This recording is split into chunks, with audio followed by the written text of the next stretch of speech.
ma tundsin seda soojust, armastust ja tuge, mida ma arvasin, ma ei leia sealt, et ma eeldasin, et ma lähen lihtsalt kursusele. Ma läksin Alfale, sest mul oli väga palju küsimusi. Miks inimesed käivad kirikus, miks nad usuvad Jumalasse ja mis seal piiblis on, et nad seda loevad? Ma teadsin, et ma pean minema ja käima selle Alfa kursuse läbi, sellepärast, et mul ei olnud nagu lootust enam kuskilt mujalt kui ainult Jumala käest. See, mida ma kogesin, oli täiesti erinev sellest, mida ma Kristluses teadsin.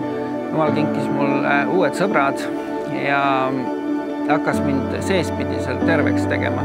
Ma avastasin Alfas, et Jumal on päriselt olemas ja ta armastab isegi mind. Alfa on minu elu üks suurimaid seiklusi.